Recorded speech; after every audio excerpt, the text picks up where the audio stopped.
Nggih, nak kula mboten. Oh ya. Nggih. Assalamualaikum warahmatullahi wabarakatuh. Waalaikumsalam warahmatullahi wabarakatuh. Alhamdulillahirabbil alamin wassalatu wassalamu ala asyrafil mursalin sayyidina Maulana Muhammadin wa ala alihi wa sahbihi asmain amma ba'du. Ingkang sangat kula hormati sedanten keluarga besar Kiai Jazuli, wabil khusus wonten Kiai Haji Nurul Huda, sedanten Nyai Bat, wonten Mbah Kawula Nyai Jamilah, sedanten mawon ingkang kula hormati wonten Gus Anim. Kula namung memastikan bahwa boten enten kitab ingkang berkahi Indonesia kados Alfiyah teng bab nahwu. Terus riyen dulu Alfiyah itu yang terkenal itu dibawa diantaranya Syekhona Khalil, Mbah Soleh Darat. Kemudian wonten istilah Alfiyah Kiai Jazuli. Terus Mbah Mun sering cerita dulu Mbah Khim, pamanipun beliau itu mondok teng Lirboyo kalian Mbah Maimun.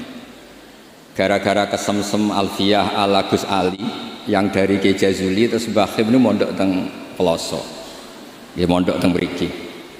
Dados kula secara sanad di antara mbah guru kula selain Mbah Karim nggih Kiai Jazuli. Kemudian Mbah Maimun niku di antarane ngaos tafsir teng Sayyid Alawi, abaipun Sayyid Muhammad. Dan ini menjadi rentetan kewajiban keilmuan. Dados Imam Sibawayh niki kula cerita nahwu, cerita Alfiyah. Imam Sibawayh itu kalau baca kitab itu sebelum kagum sama makna itu kagum sama penggunaan varian bahasa Arab. Misalipun mayyar tadda berarti bil idgham, posisi jazm. Tapi sebagian ayat wa mayyar tadid, sehingga teori jazmin wa syibhil jazmi takhirun kufi sama-sama pernah dipakai Al-Qur'an. Ini ku wonten ayat mayyar tadda minkum, tapi kemudian ada wa mayyar tadid. Dan itu bagi peneliti lughat itu kagum betul sama Quran, karena semua varian yang sah menurut bahasa Arab itu dipakai oleh Quran. Ada lagi misalnya bentuk jamak. Jamak kafirun pakai mudzakkar salim, kufar pakai jamak taksir. Juga kata Alfiyah wa sya'a nahwu kamilin wa kamalah, Quran pakai ulaika humul kafarotul fajarah, kafir kafaroh, fajirin fajaroh, yaitu wa sya'a nahwu kamilin wa kamalah. Dados niki monggo berkah Alfiyah niki dados solusi, dados keharusan bagi kita supaya orang itu tidak menafsirkan Quran sebelum malian bil arabiyah. Dia sangat menguasai bahasa Arab. Karena kalau kita belajar Alfiyah, belajar balaghah, wa kula pun matur Gusdah, di antara kelebihan Kiai Jazuli itu semua fan diajarkan. Kula teng putih-putih sering memberi saran dan mengharuskan lah. Kalau cari ilmu itu sisi ekstrimnya itu dikaji. Nanti kelihatan semua ilmu itu fardhu ain, bukan fardhu kifayah tapi fardhu ain. Kalau beri contoh misalnya summum bukmun umyun. Summun itu summum bukmun umyun. Itu kan orang kafir itu tidak bisa mendengar misalnya. Bukmun orang kafir itu tidak bisa ngomong. Umyun itu orang kafir itu buta. Padahal secara fisik mereka bisa mendengar, bisa melihat, bisa semuanya. Dan itu kalau nanti Quran itu diuji secara kenyataan, ternyata mereka bisa bicara, bisa mendengar, juga bisa ngomong. Tapi kalau kita ngaji balaghah, ngerti duduk perkaranya. Mereka dikatakan summun karena la yasma'unal haq, tidak mau mendengar kebenaran. Dikatakan bukmun la yatakallamuna bil haq, tidak bisa ngomong hak. Dikatakan umyun karena la yubsirunal haq, tidak melihat hak. Kemudian di balaghah diajarkan kalau tasbih, kalau orang ganteng biasa disebut anta kal badri, tapi kalau sudah ganteng banget disebut anta samsun, anta badrun. Sama di kebalikannya juga sama. Kalau terlalu nggak bener, bukan lagi kasumi tapi disebut summum bukmun umyun. Begitu juga di sakta. Saya berkali-kali cerita. Kalau Anda tahfidz, tadi saya dapat berita menyenangkan, pernah bulik saya Neng Hasna putri Mbah kula Mbah Jazila khatam Quran. Saya senang sekali. Di antaranya misalnya sakta. Sakta itu kenapa harus ada? Dulu Imam Asy'im pernah ditanya, kenapa ada sakta? Kata beliau, ada ayat atau dialog yang bahasa Arab itu tidak ada koma, tidak ada tanda kutip, sehingga solusinya ya sakta. Yaitu ketika orang kafir bangun dari kubur, mereka tanya, "Man ba'atsana mim marqadina?" Siapa yang membangkitkan kami dari kubur? Terus ada al-mujawib, min jihatillah au bilisanil malaikah, hadza ma wa'adar rahman wa shadaqal mursalun. Jadi yang pertama adalah su'alul mustafhim, penanya, yang kedua adalah mujawib. Andaikan itu tidak disakta, maka betapa kacaunya. Memba'atsana mim marqadina hadza ma wa'adar rahman. Itu menjadi kekacauan secara makna yang luar biasa, sehingga kemudian disakta. Memba'atsana mim marqadina. Jawabannya apa? Hadza ma wa'adar rahman. Nah, hal-hal seperti ini juga terjadi lagi misalnya di awal Kahfi. Allah itu mensifati kitabnya yang agung. Alhamdulillahilladzi anzala ala abdil kitaba wa lam yaj'al lahu iwaja. Lan orang gawe sapa Allah lahu maring Quran ora digawe iwajan ing bengkok. Kalau dibaca langsung qayyiman itu bisa ada tasallutul amil pada qayyiman. Wa lam yaj'al lahu qayyiman itu fatal betul. Allah tidak bikin bengkok juga enggak bikin lurus. Tapi berkahnya sakta itu menjadi natijah. Allah itu tidak bikin Quran itu bengkok, diam, tidak bengkok itu apa? Lurus. Nah itu makanya butuh sakta. Jadi saya berkali-kali mencontohkan, Cung, saya jangan belikan sate, pecel, rawon, itu semuanya dilarang. Tapi kalau sakta, Cung, saya jangan belikan sate, jeda, pecel. Itu artinya jangan belikan sate tapi nopo? Pecel. Nah, ilmu-ilmu yang talakti min afahil masyayikh, kalau belum tahu hikmahnya atau illatul hukmi, paling tidak kamu sudah benar bahwa setiap baca ini sakta secara riwayat. Nanti Anda akan lebih detail kalau menguasai diroyah. Makanya kalau di masa saya sarang sering diajarkan qaddimid diroyah ala riwayah. Setelah dikaji, memang sakta ini satu keharusan. Karena kalau tidak ada sakta bisa maknanya juga dikaji. Begitu seterusnya di bab-bab nahwu. Nahwu itu terkenal kan, dulu ada orang terkenalnya ya, Abdul Aswad Ad-Du'ali itu sama putrinya melihat bintang terus kagum bilang ma ahsanus samai. Karena redaksi ini menjadi istifham, abahnya menjawab nujumuha, ya bintangnya. Terus kata anaknya, innama aradtu bidzalika ta'ajjub, saya ini kagum. Oh harusnya kamu baca ma ahsanas samaa, bukan ma ahsanus samai tapi ma ahsanas samaa. Semenjak itu terus mulai kepikiran nulis nahwu. Ada yang lebih fatal dari cerita itu. Ada seseorang yang terus gak mau sholat, jadi ateis gara-gara baca ayat innallaha bari'um minal musyrikina wa rasulih. Dia baca jer, kalau Allah sama Rasulnya saja tidak ngurus apalagi sama kita. Allah itu terbebas, gak urusan dengan orang musyrik, wa rasulih juga gak ngurus Rasulnya. Kalau sama Rasul saja tidak ngurus apalagi sama kita. Terus sama Sayyidina Ali dibenarkan, yang benar bacanya itu wa rasuluh, Allah bari minal musyrikin wa rasuluhu bari'un aidan, rasulnya juga bari'un aidan. Nah hal-hal seperti ini tuh menjadikan kita akan mutafaqih, akan mengkaji fikih secara serius dengan cara mengkaji bahasa Arab secara serius. Tanpa itu kita tidak bisa mengartikan Quran. Kemudian Alfiyah sebagai karangan, ini saya cerita sedikit. Saya juga sering mengkaji Alfiyah. Alfiyah sebagai karangan itu ya ada dengan tanda petik, ada pemberontakan, ada kritik.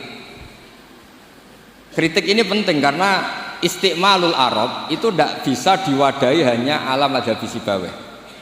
Sehingga meskipun Sibawayh ini orang yang paling top di dunia nahwu, tetap saja ada kritikus-kritikus nahwu yang tidak sependapat dengan beliau. Makanya di Alfiyah ada misalnya kadza kahiltanihi wattisola akhtaru ghairi ikhtaro infisola. Ada wa'audu khafidin la ta'atfin ala dhamiri khafidin laziman qajuila. Terus beliau bilang walisa inti laziman. Ada lagi wasaf halima bi harfin jurraqat abau. Nah, wala amna'uhu faqat warok. Itu jelas beliau menantang jumhur. Beliau jelas cerita abau, semuanya menolak, tapi wala amna'uhu menurut saya enggak masalah. Wa autu khafidin juga sama, kata normalnya kan maror tubika wa bizaidin, tapi kata beliau boleh maror tubika wa zaidin. Kata beliau walaysa inti laziman itqat ata fin nazmi wan nasri sahihi musbata. Dan itu akhirnya menunjukkan beliau itu alim bil qiraati sab'i, dengan qiraat sab'ah. Ya, baca yang benar itu bil qiraati sab'i karena qiraah itu muannas, sehingga di adat kalau muannas justru taknya apa? Dibuang. Jadi salasatan bittaikul lil asyraf fi adima ahaduhu mudzakkara terus fiddit dijarrid. Jadi yang benar tuh fil qiraatis sab'i. Ya, tapi yang sering orang bilang qiraah napa? Sab'ah. Nggih boten napa-napa niku dadi bahasa Indonesia ngoten mawon boten usah ditakwil. Sebenarnya kalau secara fanatik kalau makdudnya itu muannas justru tambah napa? Tak. Makanya kalau di nahwu itu fil qiraatis sab'i bukan fil qiraatis sab'ah. Tapi karena itu sudah jadi bahasa Indonesia ya sudah lah, enggak kayak kita kalau di kampung itu wis tahiyat awal. Ape pinter kancane goblok. Ape goblok kok kiai tahiyat kok awal, mesti tahiyat ula. Jadi enak goblok bareng ngoten mawon. Karena kalau sering matur teng Mbah Kausar. Pertama korban iku lho, sesuk abahe nggih digojlok. Semoga kapan-kapan lebih berakhlak. Mbah kula. Cerita bodoh itu barokah. Terus nahwu riyen dikarang barokah wong salah ma ahsanus samai. Riyen hadis paling populer nggih barokah yang mboten sopan. Terus Nabi pas khutbah. Niki cerita, mungkin cerita terakhir kula. Nabi pas khutbah cerita kiamat itu dahsyat. Mungkin orang ini mangkel, ini cerita kiamat kok gak ada tanggalnya. Makanya tanya, ya Rasulullah mata sa'ah, engkau ini cerita kiamat tapi tanggalnya gak jelas, engkau bilang itu kapan kita bisa persiapan. Nabi gak jawab. Ya mulai dulu analis itu banyak. Nabi ketika jawab, ada yang sahabat bilang lam yasma, falam yujib. Nabi gak dengar maka gak jawab. Yang satu bilang sami'a wa kariha. Sebenarnya Nabi dengar tapi gak berkenan karena pas khutbah kok di jeda ada pertanyaan. Tapi lama-lama Nabi tanya, manis sa'il, yang tanya tadi siapa? Diulang lagi sama Arabi tadi, mata sa'ah. Terus Nabi tanya, ma'atatalah, andai kan tahu kapan kiamat yang kamu persiapkan apa? Fawa wa ma'atatulah kabiro sholatin wala kada wa kada walakinni uhibbuka. Saya tidak menyiapkan banyak sholat, tidak menyiapkan banyak zakat, tapi saya mencintai engkau ya Rasulullah. Terus kata Nabi, anta ma'aman ahbabta. Sebagian riwayat almar'u ma'aman ahab. Itu satu masjid senang semua karena mereka tahu kita tidak mungkin ngamal kayak Rasulullah, tapi kita akan bersama Rasulullah karena mencintai Rasul. Itu satu peristiwa yang awalnya mangkel karena ada orang nggak sopan ini, tapi menjadi berkah, semuanya hafal. Itu juga barokahnya orang salah. Mulane nek sampean maca kitab salah mungkin salah sing barokah. Mboten, karena barokah salah niku terus ketok murid. Kula riyen ndek kanca niku gobloke ra karuan. Nambah kula mangkel. Gus ngaji aja pinter-pinter, gak sopan nyanyi Mbah Mun. Terus nak goblok kan gak nyanyi gurune. Jadi saya ini goblok ini amdan bukan sahwan kata. Karena Mbah Mun pinter, masa murid ikut pinter, mboten napa? Sopan. Jadi maksud kula niku nak sampean pinter nggih ben dadi bangga Pondok Al Falah, nak goblok nggih niati tawadhu. Wong Gus Kausar potongane mau disaingi ngoten. Terus kabeh niku saya. Karena ciri utama iman itu qadha qadar khairihi wa syarrihi minallah. Kula niku nate ngisi muji tiyang medhit niku kathah sing janggal. Kula niku mbek wong medhit nggih seneng, mbek wong lomo ya seneng. Kok saged, Gus? Nak lomo untuk dhuwit ya nek dienggo apa ta apa lah jenenge dhuwit. Nak mbek wong medhit iku nggih seneng kok. Mboten njaluk swarga. Kadang wong lomo 100.000 njuk swarga. 200.000 njuk anake pinter apal alfiah apal Quran. 100.000 njaluk napa? Artinya gini, kita ini kan nanti takut hisab. Kalau nggak ada orang yang ngasih kita ini nggak akan dihisab. Karena yang ngasih itu ya ono kompensasi nih. Apalagi politikus, nak ngekei gak dituruti karepe niku dihitung. Maksudnya niku nak entuk dhuwit ya barokah, kena nggo sedekah. Nak ra entuk dhuwit nggih barokah, mboten enten napa hisab. Itu harus diperkuat supaya kita jadi kiai itu pede. Mau dawuh Gus Dan niku Mbah Jazuli iku pede. Kula nate diceritani beliau sowan Mbah Hamid, jenengan sinten? Kula Jazuli. Lah nak sing kiai teng Kediri sinten? Kula. Masyhur cerita iki Jazuli. Dados dadi kiai itu sing pede. Dawuh bapak kula nggih ngoten. Kon ngimami masjid ra gelem, kon mulang ra gelem, nek ana salah komen. Iku ra tawaduk, iku mau tanggung jawab. Jadi kadang-kadang orang itu gayanya tawaduk, tapi prakteknya enggak mau napa? Tanggung napa? Tapi kalau suwun belajar alfiah sing tananan, terus kritik-kritik tentang alfiah juga dikaji karena kritik ini awal menjadi ilmu itu cukup untuk melihat varian bahasa Arab. Saya beri contoh terakhir. Normalnya hamzah di lafadz naba'a itu diganti ya. Naba'a yang ba'u naba'an.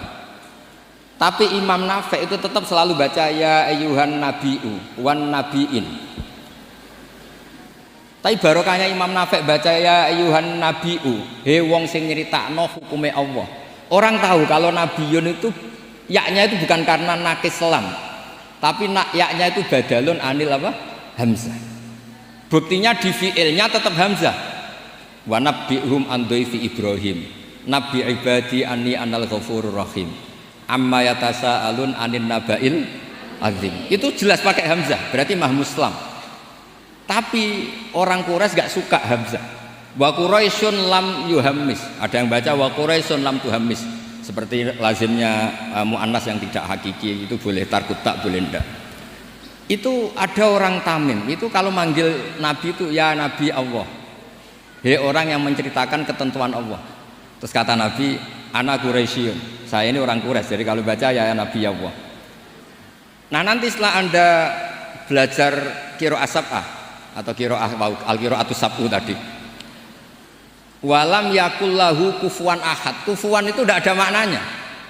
Yang dimaksud Allah adalah walam yakullahu kuf'an ahad. Allah itu tidak ada yang menyamai seperti di bab kafaah itu mah muslam, tapi di takhfif menjadi wawunya diganti apa hamzahnya diganti apa wawu, sehingga tetap ada qiraah walam yakullahu kufuwan ahad, qiraah kita walam yakullahu kufuwan ahad. Begitu juga lafadz yastahzi'u. Orang kafir itu kalau dengar adzan atau dengar sholat ittakhadhu huzuwaw wala iba, pakai wawu huzuwaw, tapi nanti di fi'ilnya Allahu yastahzi'u bihi.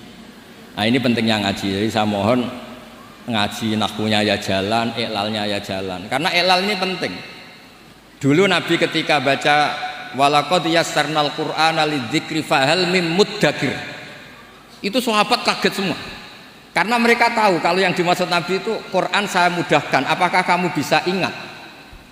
Mereka tahu kalau maknanya ingat itu pakai dzal, makanya sahabat antar mereka tanya adalan amdalan, tadi Nabi melafadzkan dal apa dzal? Semuanya bilang dalan. Nabi tadi jelas bacanya fahal mimud dakir. Akhirnya ditemukan ilau to tafdi alin rudda istramut bagi fiddana wasdat wadakir dalan bagi. Jadi zakaro ikut wazan ifta'ala menjadi apa? Iftakaro. Terus kena kaidah to tafdi alin rudda istramut bagi. Kemudian apa? Dal diganti apa? Dal. Setelah diganti dal tak dihidupkan ke apa? Dal menjadi fahal mimud dakir. Terus niki bentuk tawaduk kula teng Kiai Ida teng sedanten teng ning bat sedanten teng Mbah Jamil. Mugi niki barokah kula nggih mboten biasa fatwa tapi kula biasa kajian ilmiah. Wau mun didhawuhi kathah kalian Gus Kausar nggih. Muga-muga sing dawuhi saged nglakoni. Terus mergi kula niku nek ana wong setor alfiah ije eling nek zaman mondok sarang, wong setor kok ije eling berarti gak wong bener. Lah kok saged wis disetara gunune ya entek. Nek ijek eling berarti ijek nyiso. Ya tapi saya eling. Kula ngantos sakniki ketes eling alfiah karena bagi saya itu penting ilmu itu. Karena tadi misalnya baca mim mudakir langsung ngerti napa ta tafti alin rudda istramut bagi fiddana wasdad wadarin dalan bagi, sehingga tetap fahal mim mudakir ana ta ana sing eling. Bukan terus kita enggak pinter ganti. Oh ini yang bener dal, yang mananya ingat itu dal, bukan begitu. Asal usulnya dal karena jejer tak kemudian diganti apa? dalan bagi nggih ngoten mawon ngapunten kata. Assalamualaikum warahmatullahi wabarakatuh.